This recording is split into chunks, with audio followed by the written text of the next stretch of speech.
Video में आप सभी को मैं बताऊंगा फंडामेंटल्स ऑफ कंप्यूटर, जिसमें आप लोगों को कंप्यूटर की पूरी जानकारी दूंगा। कंप्यूटर का पूरा generation, computer language, full forms, जो आपके किसी भी कंपटीशन एग्ज़ाम के लिए बहुत अच्छा है। और कंपटीशन एग्ज़ाम की यदि आप प्रिपरेशन करते हैं तो उनमें भी काम आएगा। यदि आप डीसीए करते हैं, पीजीडीसीए करते हैं, आईटीआई कोपा करते हैं, बीसीए करते हैं, कंप्यूटर साइंस करते हैं, उन सभी में आपका हेल्प होगा। तो वीडियो को पूरा लास्ट तक देखना, जिससे आप लोगों को कंप्यूटर की पूरी नॉलेज मिल जाएगा। इस एक ही वीडियो में आप लोगों को सभी जानकारी मिलेगा। अलग अलग वीडियो ना बनाकर मैंने इस एक ही वीडियो में आप लोगों को कम्प्लीटली जानकारी दिया है। तो 40 से 50 मिनट का वीडियो हो जाएगा, लेकिन वीडियो को कंप्लीट देखना, जिससे आप लोगों को बारीकी से सभी चीज़ मैं अच्छे से एक्सप्लेन करूँगा। तो लास्ट तक ज़रूर देखना, आप लोगों से रिक्वेस्ट है। सबसे पहले बात करते हैं फंडामेंटल्स ऑफ कंप्यूटर में, इंट्रोडक्शन ऑन कंप्यूटर। क्योंकि जब हम कंप्यूटर की पढ़ाई स्टार्ट करते हैं तो सबसे पहले बेसिक से स्टार्ट करना होता है। तो कंप्यूटर के बारे में बात करें तो कंप्यूटर एक ऐसा यंत्र है जो सूचनाओं को एकत्र कर उन्हें आवश्यकता पड़ने पर सुनियोजित ढंग से प्रस्तुत करता है। यह जटिल से जटिल गणनाओं को बहुत तेज़ी से तथा बिना किसी त्रुटि के संपन्न कर देता है। क्योंकि कंप्यूटर एक ऐसा है, जब हम कुछ भी चीज़ इनपुट करते हैं वो हमें आउटपुट के रूप में प्रदान करता है और बिल्कुल एग्जैक्ट सही करता है। अर्थात दूसरे शब्दों में हम जो है यह कह सकते हैं कि कंप्यूटर एक ऐसा इलेक्ट्रॉनिक डिवाइस है जो कि एक यूज़र द्वारा किए गए डाटा इन्फॉर्मेशन को स्वीकार करके प्रोसेस करता है, एक वांछित परिणाम देता है। क्योंकि जो चीज़ हम इनपुट करते हैं, जैसे मैंने आपको बताया, जो भी चीज़ हम सर्च करते हैं वो हमें एग्जैक्ट जो हम डाटा इन्फॉर्मेशन चाहते हैं वो डाटा इन्फॉर्मेशन हमें प्रोवाइड कराता है एक यूज़र द्वारा। हम यूज़र हैं और कंप्यूटर हमें वो डाटा इन्फॉर्मेशन जो है प्रोवाइड कराता है, जो भी हम चाहते हैं। अब बात करते हैं कंप्यूटर की उत्पत्ति जो है कहाँ से हुआ है। तो कंप्यूटर शब्द की उत्पत्ति अंग्रेजी भाषा के कंप्यूट शब्द से हुई है। कंप्यूटर कहाँ से लिए गए हैं? अंग्रेजी भाषा के कंप्यूट से, जिसका अर्थ क्या होता है? जिसका अर्थ होता है कैलकुलेशन। कैलकुलेशन का मतलब होता है गणना, इसका अर्थ होता है कैलकुलेशन होता है। तो यहीं से जो है इसका स्टार्ट हुआ है। अब बात करते हैं हिस्ट्री ऑफ कंप्यूटर। तो कंप्यूटर का विकास लगभग 3000 साल पहले हुआ है। इसका उपयोग सभी वर्ग के लोग आज अपने दैनिक जीवन में कर रहे हैं। जैसे आप सभी को पता है कंप्यूटर पूरा बेसिक हो गया है, हर सभी लोग पूरे कंप्यूटर को जो है यूज़ कर रहे हैं। अतः यह कह सकते हैं कि आज का वर्तमान युग कंप्यूटर युग है। कंप्यूटर के विकास में अलग अलग वैज्ञानिकों ने अपनी अहम भूमिका निभाया, क्योंकि आज का जो युग है 21वीं सदी का, वो पूरा कंप्यूटर का युग है। और इसमें जो है कंप्यूटर के क्षेत्र में जो है बहुत से वैज्ञानिक है जिसका योगदान काफ़ी महत्वपूर्ण है, और उनके वजह से हम जो है कंप्यूटर का यूज़ कर पा रहे हैं। तो आगे मैं आपको बताता हूँ कि कौन कौन से हैं। तो सबसे पहले हम चाइनीज़ पीपल। तो क्या हम इसके बारे में आप लोगों को पूरा बताता हूँ। चाइनीज़ पीपल, तो चाइनीज़ पीपल ने अबेकस नाम के कंप्यूटर का विकास किया। इसमें क्या होता था अबेकस में? इसमें एक लकड़ी के तख्ते पर विभिन्न कड़ियों में मोती का प्रयोग होता था, जो कि तारों का एक फ्रेम होता था। इन तारों में बीट पिरोए रहते थे। यह फ्रेम जो है दो अलग अलग भागों में बांटा गया था। इस मशीन का सबसे पहले आविष्कार जो है चीन में हुआ, फिर बाद में मिस्र में, रोम में, जापान तथा भारत जैसे देशों में जो है धीरे धीरे विस्तार जो है होने लगा। आजकल इसका प्रयोग प्राइमरी एजुकेशन में बच्चों को गिनती सिखाने के लिए किया जाता है अबेकस का। जो भी डिटेल्स मैं आप लोगों को बता रहा हूँ वो सभी बारीकी से आप लोग जो है चाहे तो आप अपने कॉपी में नोट डाउन कर सकते हैं, क्योंकि कोई भी कंपटीशन एग्ज़ाम हो, चाहे आप कुछ भी चीज़ सीख रहे हैं कंप्यूटर की नॉलेज, तो उसमें आप अगर ये सोचेंगे कि मुझे थोड़ा सा जानकारी 4 लाइन का 10 लाइन का मिल जाएगा और उसमें मैं एग्ज़ाम क्वालिफाई कर लूँगा, या फिर मेरे को सभी चीज़ ईज़िली समझ में आ जाएगा, तो ऐसा नहीं है। आप लोगों को कम्प्लीटली पूरा अच्छे से पढ़ना होता है बारीकी से, तभी आप जाकर एक बेसिक से पूरा एडवांस लेवल तक पहुंचते हैं। तो पूरा लास्ट तक ज़रूर देखना, और सभी चीज़ जो भी पॉइंट मैं आपको बता रहा हूँ उन पॉइंट को आप नोट डाउन कर सकते हैं, चाहे तो आप जो मैं बता रहा हूँ उसको। बात करते हैं जॉन नेपियर की। ये वैज्ञानिक ने अपने कंप्यूटर के क्षेत्र में कौन से महत्वपूर्ण इंपॉर्टेंस जो है योगदान दिया। तो 1617 में स्कॉटलैंड के गणितज्ञ जॉन नेपियर ने बोन्स उपकरण का जो है आविष्कार किया, जो कि साधारण गुणा भाग करने के लिए हाथी के दांत के आयताकार छड़ों पर संख्याएं खोदकर जो है गणना की जाती थी।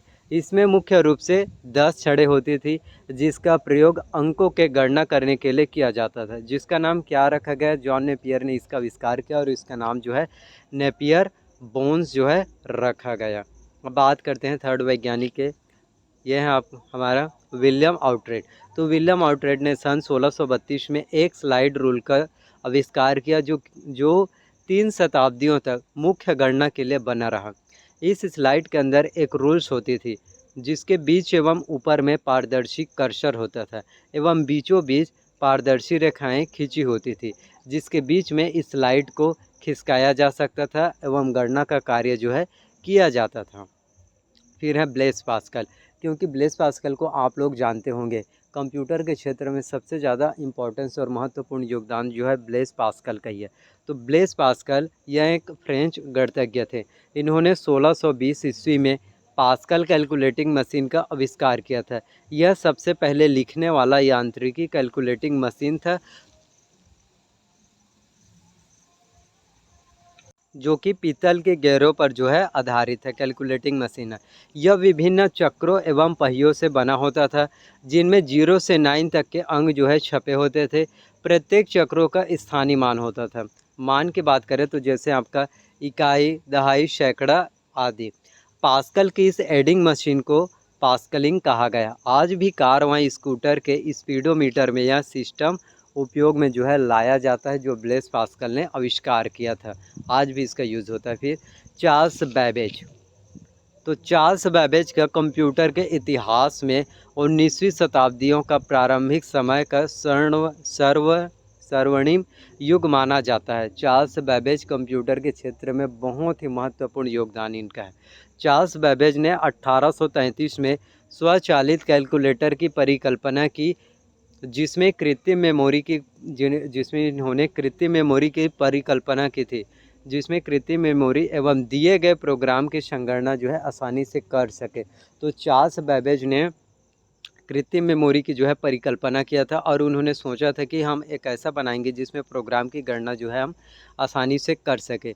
तो चार्ल्स बैबेज ने 40 साल के अथक परिश्रम और सरकारी मदद के बावजूद भी इस यंत्र को नहीं बना सके क्योंकि उस समय अधिक तकनीकी क्षमता विकसित नहीं हो पाई थी। चार्ल्स बैबेज के पास इसका पूरा नॉलेज था लेकिन उस टाइम क्या था कि हर एक चीज़ के बारे में जो है तकनीकी उतना इक्विपमेंट नहीं था जिसके कारण वो इस चीज़ को नहीं कर पाए। न ही विद्युत की सुविधा थी।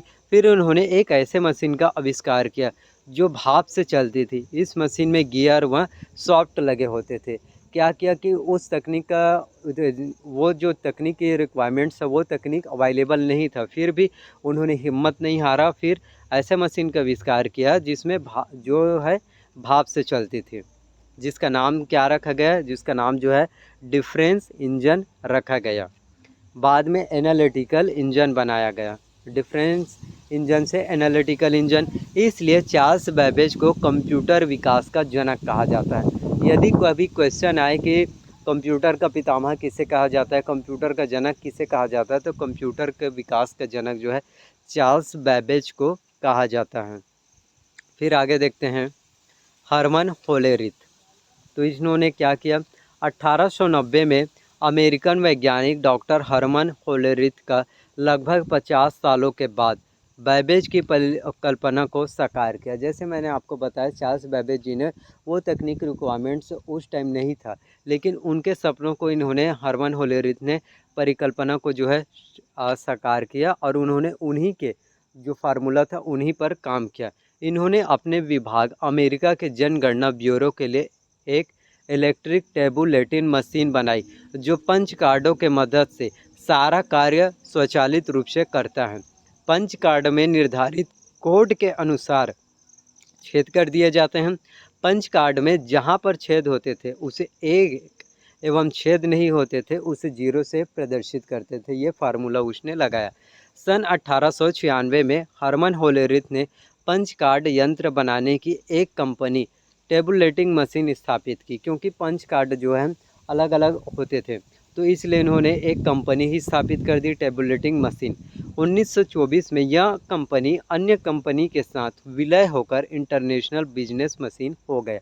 इस बात को जो मैं आपको बताया सोचिए, IBM का फुल फॉर्म भी आता है इंटरनेशनल बिजनेस मशीन। तो किस तरह से पंच कार्ड बनाने के लिए एक कंपनी स्टार्ट किया टेबुलेटिंग मशीन, फिर इसने जो है अन्य कंपनियों के साथ विलय किया, फिर ये IBM इंटरनेशनल बिजनेस मशीन के रूप में जो है कन्वर्ट हो गया। तो 1924 ये भी आप याद रख सकते हैं।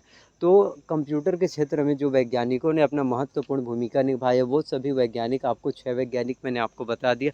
अब देखते हैं एप्लीकेशन ऑफ कंप्यूटर जनरेशन। तो कंप्यूटर जनरेशन के आपको बताऊंगा first generation, second generation, third, fourth, fifth, सभी जनरेशन के बारे में आप लोगों को बताऊंगा कि कौन सी जनरेशन में किस कंप्यूटर का विकास जो है हुआ। तो सन 1946 में पहला इलेक्ट्रॉनिक कंप्यूटर बना। अब तक इन कंप्यूटर में अनेक संशोधन किए जा चुके हैं। कंप्यूटर में यह संशोधन उसमें लगे कल पुर्जों के आधार पर किया गया था। तो जो भी पहले जो साधन था उसी के आधार पर जो है उसमें इक्विपमेंट में जो है इम्प्रूवमेंट किया गया। कंप्यूटर में किए गए संशोधनों को जनरेशन का नाम जो है दिया गया है। जैसे वर्जन होता है ना कि ये न्यू वर्जन, तो उसी को जो है जनरेशन का नाम दिया गया। जनरेशन के आधार पर कंप्यूटर को 5 भागों में बांटा गया। यदि आपका एग्जाम में क्वेश्चन है कि कंप्यूटर को कितने जनरेशन में बांटा गया है तो आप कहना 5, कंप्यूटर के 5th जनरेशन। एक और होता है लेकिन वो बाय डिफ़ॉल्ट होता है। फर्स्ट जनरेशन की बात करें तो फर्स्ट जनरेशन ऑफ कंप्यूटर, इस जनरेशन की शुरुआत सन 1946 से 1955 तक के बीच को कहा जाता है। ये भी आप याद रखिए। इस पीढ़ी के कंप्यूटर में डायोड वाल्व नामक इलेक्ट्रॉनिक युक्ति का प्रयोग होने लगा, जिसे वैक्यूम ट्यूब भी कहते हैं। तो जो भी जनरेशन कंप्यूटर जनरेशन मैं आपको पढ़ा रहा हूँ, ये कंप्यूटर जनरेशन को आप बारीकी से समझिए। आपके एग्ज़ाम के लिए काफ़ी ज़्यादा इम्पोर्टेंस है और आप कंप्यूटर कोर्स कर रहे हैं तो आपको इन सब के जो है नॉलेज अच्छे से होने चाहिए, जिसे वैक्यूम ट्यूब भी कहते हैं, जो कि अत्यधिक ऊष्मा उत्सर्जित करती थी। विद्युत के संवहन से गर्म होने के कारण जल्दी खराब हो जाते थे। इसे गर्म होने से बचाने के लिए अधिक मात्रा में क्या एसी का प्रयोग किया जाता था। एसी मतलब एयर कंडीशनर, वातानुकूल। तो फिर JP एकर्ट एवं जॉन मचली ने सन 1946 में एक कंप्यूटर का निर्माण किया जिसका नाम electronic numerical integrated and calculator रखा गया, जिसको वो हम शॉर्ट में बोलते हैं इनैक, ENIAC। इसका यदि फुल फॉर्म आता है तो इस फुल फॉर्म को आप जो है याद रख सकते हैं। यह विश्व का सबसे पहला व्यापक स्तर का बहुउद्देशीय इलेक्ट्रॉनिक कंप्यूटर था, जिसमें 18,000 ट्यूब्स मतलब होता है निर्वात, 70,000 रजिस्टर प्रतिरोध और 10,000 जो है कैपेसिटर्स जो है लगे हैं। और इसमें 60,000 स्विच होते थे। 150 kV पावर कंज्यूमिंग ये करता था। 27 टन वेट था और 100 फीट लंबाई एवं 10 फीट जो है ऊंचाई में था। फलस्वरूप वनज एवं वनज मतलब है वन, वजन एवं आकार में अधिक होने के कारण इसे एक स्थान से दूसरे स्थान नहीं ले जाया जा सकता था। तो जो फर्स्ट जनरेशन का कंप्यूटर था वो इतना भारी था वजन में भी और आकार में भी कि हम उसे एक जगह से दूसरे जगह शिफ्ट नहीं कर सकते थे। अब इसकी विशेषताएं देख लेते हैं। वैक्यूम ट्यूब का प्रयोग होने लगा। तो फर्स्ट जनरेशन में बात करें कि किस जनरेशन में जो है वैक्यूम ट्यूब का यूज़ होने लगा, तो आप जो है इजीली आपको आंसर करना है। वैक्यूम ट्यूब का जो है फर्स्ट जनरेशन में यूज़ होने लगा। बाइनरी नंबर जो आजकल प्रयोग होता है उसके बदले में डेसिमल सिस्टम का प्रयोग जो है फर्स्ट जनरेशन में करते थे, बाइनरी की जगह डेसिमल। इसमें मेमोरी बहुत कम होती थी। तो फर्स्ट जनरेशन में मेमोरी कैपेसिटी बहुत कम, इसमें स्पीड एवं एक्यूरेसी भी कम होती थी। आकार एवं कीमत में भारी होता था। मशीन लैंग्वेज का प्रयोग किया जाता था। ऑपरेटिंग सिस्टम का प्रयोग नहीं होते। तो फर्स्ट जनरेशन में जो है ऑपरेटिंग सिस्टम का प्रयोग नहीं करते थे। IBM 701 एवं IBM 650 इसके जो है पॉपुलर मॉडल थे। तो फर्स्ट जनरेशन में IBM 701 और IBM 650 ये आपको याद रखना है, जो है पॉपुलर मॉडल थे। अगर पूछ दिया कि फर्स्ट जनरेशन में कौन से मॉडल पॉपुलर थे। अब बात करते हैं सेकंड जनरेशन ऑफ कंप्यूटर। तो इस पीढ़ी के कंप्यूटर का कार्यकाल 1956 से 1965 तक माना जाता है। तो फर्स्ट का 1946 से 1956, तो इसका 1956 से 1965 तक माना जाता है। इसमें वैक्यूम ट्यूब की जगह ट्रांजिस्टर का प्रयोग होने लगा। तो फर्स्ट जनरेशन में क्या था, हम वैक्यूम ट्यूब का यूज़ करते थे। तो यहाँ सेकंड जनरेशन में वैक्यूम ट्यूब की जगह ट्रांजिस्टर का प्रयोग होने लगा, जिससे कि कंप्यूटर में विद्युत की खपत कम होने लगी। तो पहले हम जब वैक्यूम ट्यूब का यूज़ करते थे उसमें विद्युत की खपत ज़्यादा होती थी, तो हम वैक्यूम ट्यूब की जगह जब ट्रांजिस्टर का यूज़ करने लगे तो विद्युत की खपत जो है कम होने लगी। इसमें डाटा स्टोर करने के लिए पंच कार्ड के अलावा मैग्नेटिक टेप एवं डिस्क का प्रयोग होता था। ट्रांजिस्टर का प्रयोग होने से आकार बहुत छोटा हो गया, जिससे वज़न में भी कमी आई। तो फर्स्ट जनरेशन उसका आकार भी बहुत बड़ा था, वज़न भी बहुत ज़्यादा था, जिसे हम एक जगह से दूसरे जगह नहीं ले जाते थे। लेकिन जब हम ट्रांजिस्टर का प्रयोग करें तो इसका आकार जो है छोटा हो गया और वज़न भी थोड़ा कम हो गया। मशीनी लैंग्वेज एवं असेंबली लैंग्वेज की जटिलताओं से बचने के लिए हाई लेवल लैंग्वेज का प्रयोग किया गया। तो पहले क्या था कि जो मशीनी लैंग्वेज है, असेंबली लैंग्वेज, वो इतने जटिल होते थे कि हम उनको ईज़िली जो है आसानी से समझ नहीं पाते थे। तो इनके कन्फ्यूज़न को दूर करने के लिए जो है उसके जगह हाई लेवल लैंग्वेज का जो है प्रयोग किया जाने लगा। अब सेकेंड जनरेशन के विशेषताएँ की बात करें तो ट्रांजिस्टर का प्रयोग होने लगा। फर्स्ट जनरेशन में वैक्यूम ट्यूब का यूज़ होता था, सेकेंड जनरेशन में ट्रांजिस्टर का प्रयोग।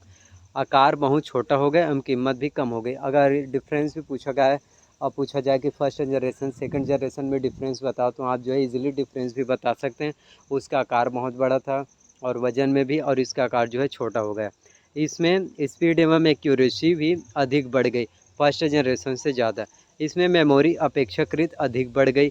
ऑपरेटिंग सिस्टम का प्रयोग इसमें नहीं होते थे। ट्रांजिस्टर के प्रयोग से ऊर्जा की खपत कम होती थी।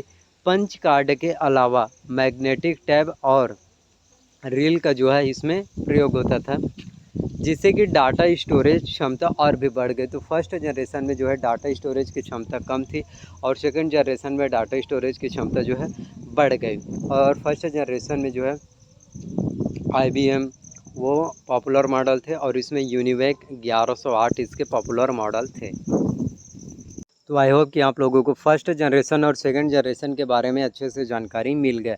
दोनों की आप लोगों को मैंने विशेषताएँ बता दिया कि फर्स्ट जनरेशन में कौन से पॉपुलर मॉडल प्रचलित थे, सेकंड जनरेशन में कौन से पॉपुलर मॉडल प्रचलित थे। अब बात करते हैं थर्ड जनरेशन ऑफ कंप्यूटर।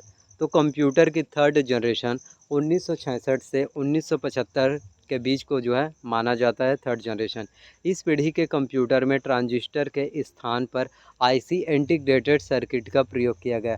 आप इस बात को समझिए, फर्स्ट जनरेशन में क्या था, वैक्यूम ट्यूब का यूज़ हुआ, फिर सेकंड जनरेशन में वैक्यूम ट्यूब के स्थान पर ट्रांजिस्टर का, अब थर्ड जनरेशन में ट्रांजिस्टर के स्थान पर IC इंटीग्रेटेड सर्किट का जो है प्रयोग किया गया।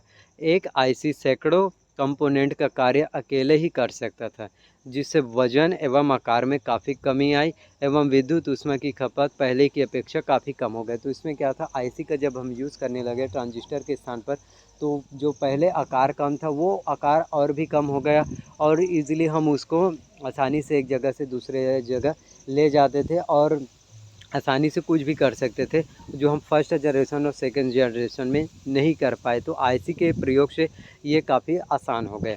इसमें गणना करने के लिए नैनो सेकंड का समय लगता था। इसे डेस्कटॉप कंप्यूटर भी कहा जाने लगा।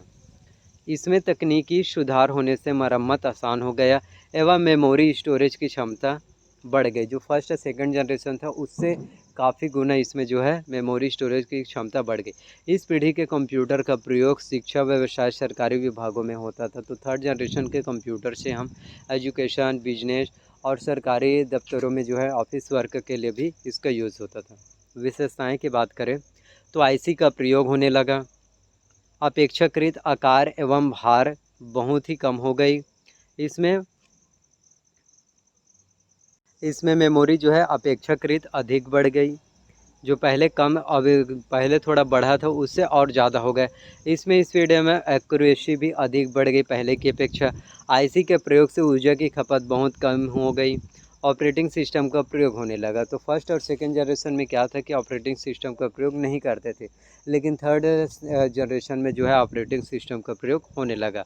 ICL 1900 इसके पॉपुलर मॉडल थे। तो आपको first generation, second generation, third generation सभी जनरेशन का आपको जो है विशेषताएँ भी याद रखना, पॉपुलर मॉडल याद रखना। अब बात करते हैं फोर्थ जनरेशन ऑफ कंप्यूटर। इस जनरेशन के कंप्यूटर का कार्यकाल 1976 से 1985 तक माना जाता है। इस जनरेशन में IC के स्थान पर माइक्रो प्रोसेसर चिप का प्रयोग होने लगा। पहले वैक्यूम ट्यूब के स्थान पर ट्रांजिस्टर का, ट्रांजिस्टर के स्थान पर आईसी का। अब आईसी के स्थान पर जो है माइक्रो प्रोसेसर चिप का प्रयोग होने लगा, जो कि कई आईसी का कार्य अकेले करता था। अब जो आईसी जो वर्क कर सकता है उससे जो है माइक्रो प्रोसेसर जो है कई आईसी का कई गुना का कार्य जो है खुद अकेले कर सकता है। इसमें मेमोरी कैलकुलेशन एवं लॉजिक कार्य करने की जो है क्षमता थी। इस जनरेशन के कंप्यूटर का आकार कीमत में भारी जो है कमी आई, तो इस जनरेशन के कंप्यूटर का जो आकार था वो और जो है कम होता गया, जिससे काफ़ी आसान हो गया। इसमें LSI एवं VLSI माइक्रो प्रोसेसर तकनीक का प्रयोग किया गया। इसमें ग्राफिक्स, ध्वनि एवं हिंदी, इंग्लिश, संस्कृत लैंग्वेज का प्रयोग होने लगा। तो फोर्थ जनरेशन से ही ये जो है ग्राफिक्स का, साउंड का, हिंदी, इंग्लिश, संस्कृत सभी लैंग्वेज का जो है यूज़ होने लगा। इसे मिनी कंप्यूटर भी कहा जाता है। अगर आपके क्वेश्चन आपसे पूछा जाए कि किस जनरेशन को जो है मिनी कंप्यूटर कहा जाता है, किसको कहा जाता है, तो फोर्थ जनरेशन में जो है मिनी कंप्यूटर का आविष्कार हुआ और उसे ही कहा जाता है, ये आप कह सकते हैं। विशेषताएं की बात करें तो माइक्रो प्रोसेसर चिप का प्रयोग कौन से जनरेशन से शुरू हुआ, तो फोर्थ जनरेशन। आपको ये चीज़ें जो है याद रखना है। माइक्रो प्रोसेसर चिप के प्रयोग से आकार बहुत ही छोटा हो गया, कीमत में काफ़ी कमी आई, जो प्राइस था वो भी कम हो गया। इसमें मेमोरी अपेक्षाकृत बहुत अधिक बढ़ गई, जो पहले और बढ़ा था उससे और कई गुना अधिक बढ़ गया। इसमें स्टोरेज एवं स्पीड भी अधिक बढ़ गई। ऑपरेटिंग सिस्टम का प्रयोग इसमें होने लगा और फोर्थ जनरेशन का इंटेल 404 इसके पॉपुलर मॉडल थे, 4004 इसके पॉपुलर मॉडल थे। लेकिन आजकल बाज़ार में पेंटियम 1 2 3 4 5 ड्यूअल कोर 2 ड्यूअल और 13 15 आदि जो है चलन में है। अब बात कर लेते हैं फिफ्थ जनरेशन ऑफ कंप्यूटर। इस जनरेशन के कंप्यूटर का कार्यकाल 1985 से वर्तमान समय तक को माना जाता है। जो फिफ्थ जनरेशन है 1 से लेकर फिफ्थ जनरेशन तक ही हुआ है कंप्यूटर का विकास। तो अभी जो 21वीं सदी में चल रहा है उसी को भी आप वह भी वर्तमान युग तक मान सकते हैं फिफ्थ जनरेशन। तो पंचम पीढ़ी के यानी फिफ्थ जनरेशन के कंप्यूटर या वैज्ञानिकों के लिए एक चुनौती है। इसके अंतर्गत कंप्यूटर में नई तकनीकी का विकास एवं कई सॉफ्टवेयर के विकास होने के साथ साथ कृत्रिम क्षमता एवं वुमन स्पीच को समझने की क्षमता, जिसे वुमन स्पीच मतलब इंटेलिजेंस आर्टिफिशियल होगी। यानी फिफ्थ जनरेशन जो है सब जो 1 से लेकर फोर्थ जनरेशन है उसे एडवांस लेवल की जानकारी इसमें है। अर्थात कंप्यूटर हमारी भाषा को आसानी से समझ सके, अर्थात अच्छे बुरे की पहचान जो है आसानी से कर सके। कि कंप्यूटर से हम कोई भी वर्क करा रहे हैं तो हम सही बोलेंगे तो सही, गलत वो हमें जो है सही इनपुट जो है प्रोवाइड करा सके। यह बहुत ही तेज़ गति, मेमोरी एवं शुद्धता व विश्वसनीयता वाले होंगे। कंप्यूटर को जीवन के सभी क्षेत्रों में कार्य कर पाने योग्य बनाने का प्रयास किया जा रहा है। आजकल डेस्कटॉप, लैपटॉप एवं टॉप के रूप में कंप्यूटर उपलब्ध हैं। आप लोग देख सकते हैं टैबलेट के रूप में हैं, डेस्कटॉप के रूप में, पाम टॉप के रूप में, एकदम छोटा छोटा डिवाइस के रूप में जो है हमारा कंप्यूटर जो है आ गया, जिसे हम काफ़ी आसानी से यूज़ कर पा रहे हैं और सभी क्षेत्रों में, चाहे वो एजुकेशन के क्षेत्र में, हम बहुत अच्छे से यूज़ कर पा रहे हैं। जिसका अनुप्रयोग फिल्म निर्माण, यातायात नियंत्रण, उद्योग, व्यापार एवं शोध आदि के क्षेत्र में हो रहे हैं। साउंड, ग्राफिक्स, पिक्चर, टेक्स्ट एवं इमेज आदि इसी जनरेशन में विकास हुआ। जो हम इमेज का यूज़ करते हैं, साउंड, ग्राफिक्स का, टेक्स्ट का, ये सभी जो है फिफ्थ जनरेशन में ही इन सभी का जो है विकास हुआ है। अब बात करते हैं, आप लोगों को मैंने कंप्यूटर की जनरेशन बता दिया और कंप्यूटर के क्षेत्र में वैज्ञानिकों का इम्पोर्टेंस। अब बात करते हैं कंप्यूटर लैंग्वेज की। तो कंप्यूटर में किसी भी सॉफ्टवेयर को विकसित करने के लिए किसी न किसी कंप्यूटर लैंग्वेज का प्रयोग जो है करना पड़ता है। कंप्यूटर लैंग्वेज की अपनी भाषाएं होती हैं, जिन्हें 3 भागों में जो है बांटा गया है। कौन कौन से हैं, तो फर्स्ट हैं लो लेवल लैंग्वेज, और लो लेवल लैंग्वेज को जो है मशीनी लैंग्वेज भी बोलते हैं और इसे निम्न स्तरीय भाषा भी बोलते हैं। तो आपको ये चीज़ें पता होनी चाहिए। सेकंड है असेंबली लैंग्वेज, थर्ड है हाई लेवल लैंग्वेज। तो लो लेवल लैंग्वेज की बात करें, मशीनी लैंग्वेज की, तो यह कंप्यूटर की एक ऐसी भाषा है जिसे सिर्फ कंप्यूटर ही समझ सकता है, एक यूज़र नहीं। क्योंकि जो लो लेवल लैंग्वेज, मशीनी लैंग्वेज होता है, उसे जो है कंप्यूटर में ही जो है समझ सकता है, हम जो है यूज़र नहीं समझ सकते, क्योंकि यह विद्युत संकेतों इलेक्ट्रिक पल्स पर जो है आधारित होता है, जो कि 0 से 1 जिसे बोलते हैं ऑन ऑफ पर जो है कोडिंग होते हैं। यह 0 से 1 बाइनरी अंकों पर आधारित होता है। इस लैंग्वेज में प्रोग्राम को लिखना और पढ़ना काफ़ी मुश्किल होता है, क्योंकि जो लो लेवल लैंग्वेज मशीनी लैंग्वेज होता है उसको हम जो है आसानी से नहीं समझ पाएंगे, वो हमारे बस का बात नहीं होता है। ये पूरा कोडिंग होता है, या जिस सिस्टम में कोडिंग होता है उसी सिस्टम में रन होता है, यानी हम जिस कंप्यूटर डिवाइस में इसका यूज़ करेंगे उसी में ही रन होगा, बजाय दूसरे कंप्यूटर में नहीं होगा। इसे एक स्थान से दूसरे स्थान में ट्रांसफ़र नहीं किया जा सकता, हम इसे शेयर नहीं कर सकते। इस लैंग्वेज का प्रयोग फर्स्ट जनरेशन के समय होता था, इसलिए इसे फर्स्ट जनरेशन लैंग्वेज भी कहा जाता है, यानी मशीनी लैंग्वेज का यूज़ जो है फर्स्ट जनरेशन में भी होता था। एग्जाम्पल की बात करें तो आपका 0 से 0 या 1। गुण की बात करें इसके इम्पोर्टेंस की फर्स्ट जनरेशन के, तो कंप्यूटर के संपूर्ण स्पीड और मेमोरी का सही यूज़ होता है। यह ऑपरेटिंग सिस्टम के काफ़ी निकट होता है। इसमें लिखे गए प्रोग्राम को निष्पादित करने की गति अधिक होती है। इसमें प्रोग्राम निर्देशों का अनुवाद नहीं होता, इसमें यानी हम जो चीज़ लिखेंगे वो हमें ट्रांसलेट करके नहीं देगा। दोष की बात करें तो प्रोग्रामर को कोड नंबर याद रखने पड़ते हैं, इससे कोडिंग करना कठिन था जबकि समापन आसान। जैसे आप यदि कोडिंग सीख गए तो उसका फिनिशिंग समापन जो है आसानी से हो जाता है। इसे छोटी एवं सामान्य प्रोग्राम के लिए प्रयोग किया जाता था। निर्देशों में जटिलता होती थी जिससे कि समुचित उपयोग नहीं होता था। यह जिस कंप्यूटर में कोडिंग होता था उसी कंप्यूटर में रन होता था, यही इसका दोष है जो नहीं होना चाहिए था। अब बात कर लेते हैं असेंबली लैंग्वेज। आप लोगों को मैंने मशीनी लैंग्वेज लो लेवल लैंग्वेज बता दिया। अब बात करते हैं सेकंड लैंग्वेज असेंबली लैंग्वेज। तो मशीनी लैंग्वेज की जटिल प्रोग्राम को दूर करने के लिए इस लैंग्वेज का प्रयोग किया गया, क्योंकि जो हम मशीनी लैंग्वेज का यूज़ करते थे वो काफ़ी जटिल था। उस उसके जगह हम जो है असेंबली लैंग्वेज का यूज़ किए, जिससे सभी चीज़ों को समझने में आसानी हो। तो इसमें अल्फ़ान्यूमेरिक सिंबल का प्रयोग किया गया था, जिससे क्रियात्मक संकेतों को नॉमिनल कोड में व्यक्त किया जाता था, जिन्हें मानव मस्तिष्क आसानी से समझ सकता था। इस लैंग्वेज को 1950 में इंट्रोड्यूस किया गया था, जिसे यूज़र आसानी से समझ सकता था।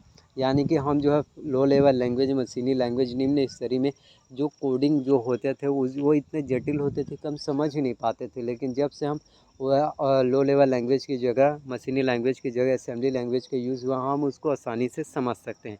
एग्जाम्पल जोड़ने के लिए एडिशन सब्ट्रैक्शन मल्टीप्लिकेशन, यानी कि असेंबली लैंग्वेज जब आया तो हम गुणा कर सकते हैं, जोड़ सकते हैं, घटा सकते हैं, भाग कर सकते हैं, सभी चीज़। गुण की बात करें, यह इंग्लिश लैंग्वेज से काफ़ी मिलती जुलती हैं।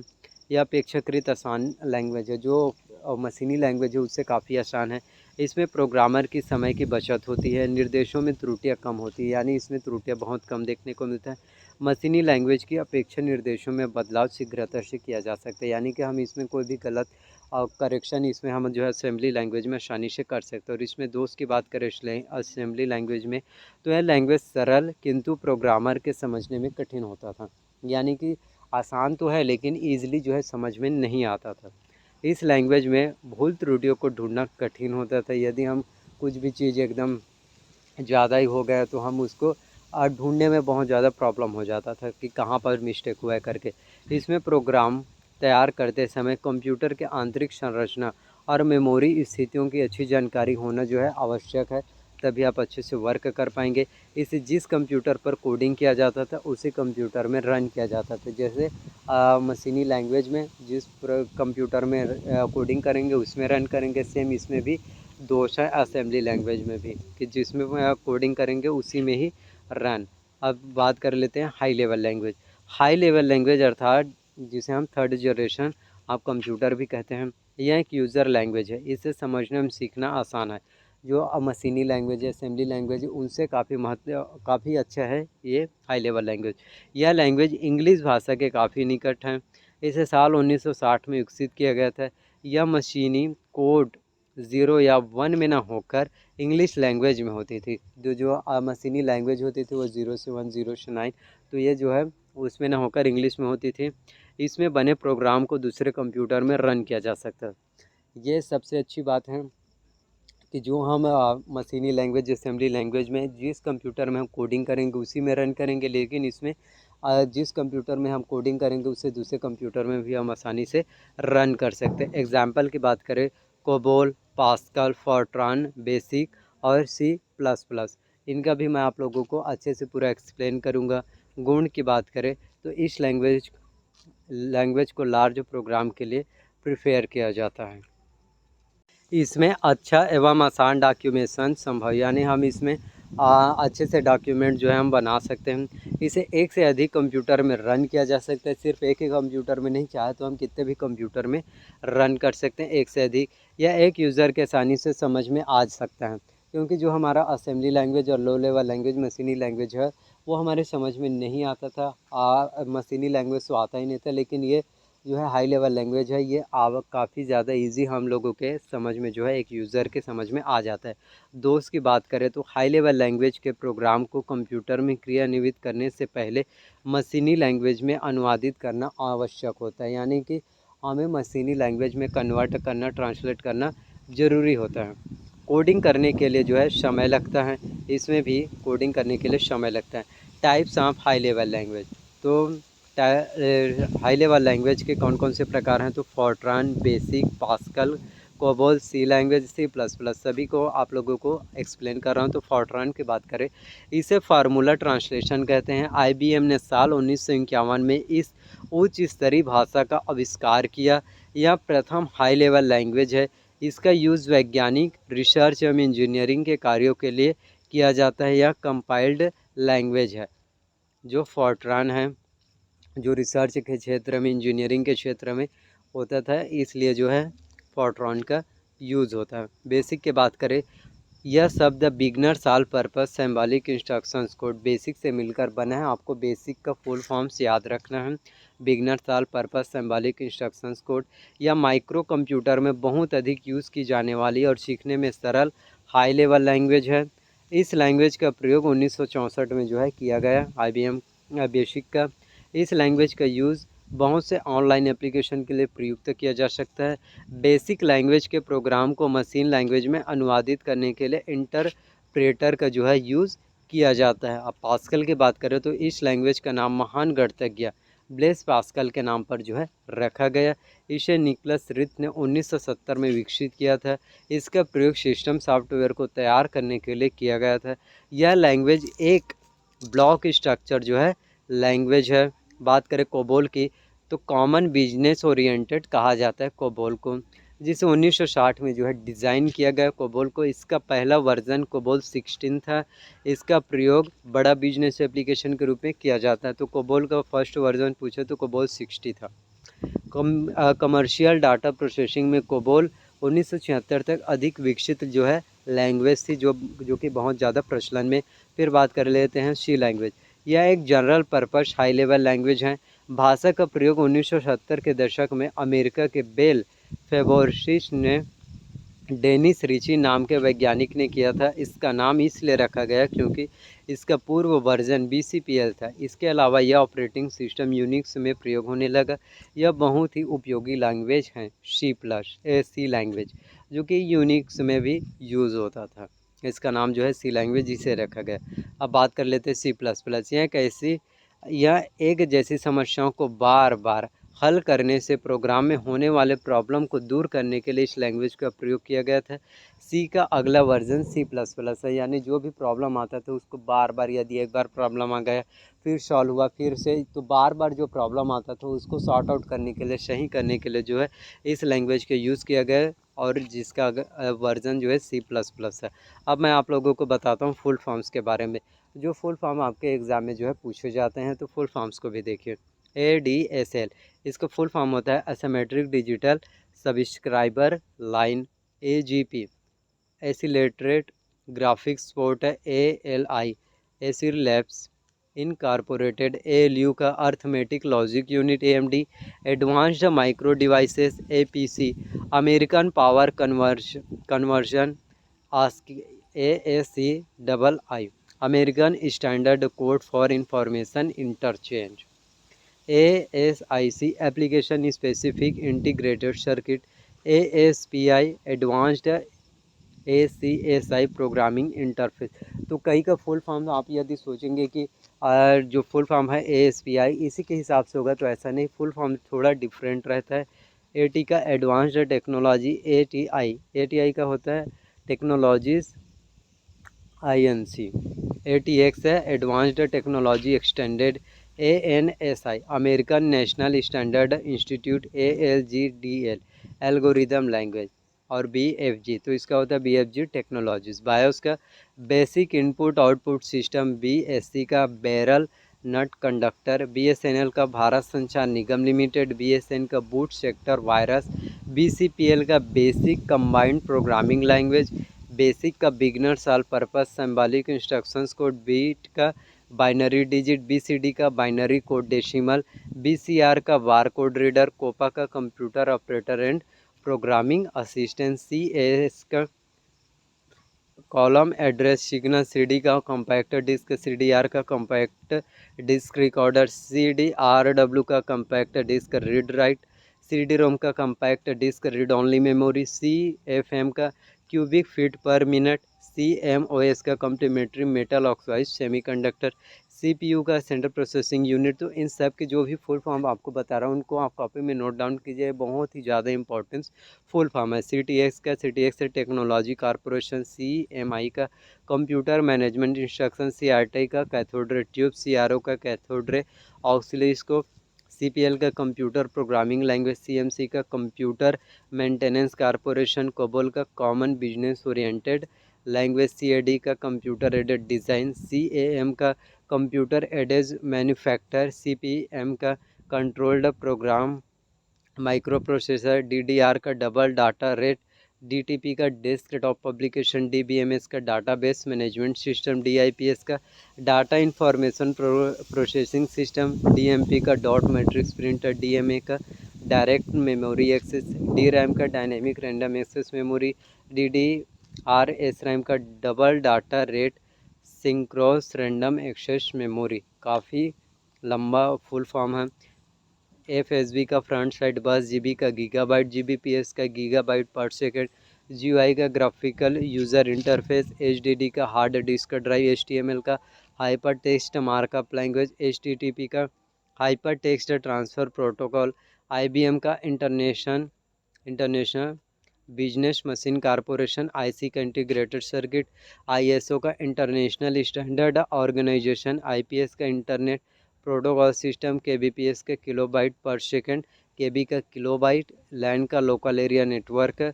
LCD का लिक्विड क्रिस्टल डिस्प्ले। LED का लाइट इमिटिंग डायोड। MICR का magnetic ink character reader. MB का मेगाबाइट OS का ऑपरेटिंग सिस्टम। OCR का ऑप्टिकल कैरेक्टर रीडर। OMR का ऑप्टिकल मार्क रीडर। OU का आउटपुट यूनिट। PC का पर्सनल कंप्यूटर। PCB का printed circuit board. PP का point to point protocol. RAM का random access memory. ROM का read only memory. SMTP का simple mail transfer protocol. TCP का transmission control protocol. TTP का thermal transfer printer. TB का terabyte. TBPS का terabyte per second. UPS का uninterrupted power supply. URL का uniform resource लेकर locator. USB का universal serial बस। VSNL का वीडियो संचार निगम लिमिटेड। WAN का वाइड एरिया नेटवर्क। और WW का वर्ल्ड वाइड वेब। तो ये आपका जो है फुल फॉर्म्स हो गया। तो आई होप कि जितने भी जानकारी मैंने आप लोगों को कंप्यूटर की दिया वो सभी जानकारी आप लोगों को पसंद आए। अगर आप लोगों को कंप्यूटर की और नॉलेज चाहिए तो प्लीज़ वीडियो को लाइक करो, शेयर करो, कमेंट में जो भी चीज़ पूछना चाहते हैं पूछ सकते हैं। तो मिलते हैं नेक्स्ट वीडियो में। So thank you. तो जो भी स्टूडेंट जिनको कोई भी डाउट्स है, जो भी चीज़ है, आप कंप्यूटर के बारे में कुछ भी नॉलेज है, आपको स्टार्टिंग से सीखना चाहते हैं, कुछ भी चीज़ सीखना चाहते हैं, आपको MS ऑफिस में MS Word, MS Excel, MS PowerPoint, MS Access की जानकारी चाहिए, नोटपैड वर्डपैड क्या है, हर एक चीज़ आपको कंप्यूटर की नॉलेज चाहिए, तो प्लीज़ चैनल को सब्सक्राइब करो। चैनल को सब्सक्राइब करने के साथ नोटिफिकेशन को भी ऑन करके रखना, ताकि जब भी मैं वीडियो अपलोड करूँ तो जानकारी आप लोगों को तो ज़रूर मिल पाए। तो प्लीज़ वीडियो को शेयर करो। आप लोगों के लिए इतने मेहनत से मैंने वीडियोस को बनाया, तो आप लोग इतना सपोर्ट तो कर ही सकते। वीडियो को शेयर करो ताकि मैं आप लोगों के और आगे जो है हेल्प कर सकूँ। तो जितना हो सके वीडियोस को शेयर करो, फैलाओ और अपने दोस्तों तक वीडियो को पहुंचाओ ताकि उन्हें भी कंप्यूटर की पूरी नॉलेज मिल सके। तो इसी तरह के मैं आप लोगों के लिए वीडियोस जो है लाता रहूँगा और आप लोगों की हेल्प मैं करता रहूँगा। तो प्लीज़ आप लोग भी सपोर्ट कीजिए, वीडियो को लाइक करो, शेयर करो, कमेंट करो, जो भी चीज़ आप पूछना चाहते हैं मुझसे आप पूछ सकते हैं। और अभी तक आपने मुझे इंस्टाग्राम पर फॉलो नहीं किया तो इंस्टाग्राम पर भी आप मुझे फॉलो कर सकते हैं। इंस्टाग्राम का लिंक डिस्क्रिप्शन में दिया हुआ है। मिलते हैं नेक्स्ट वीडियो में। So thank you again.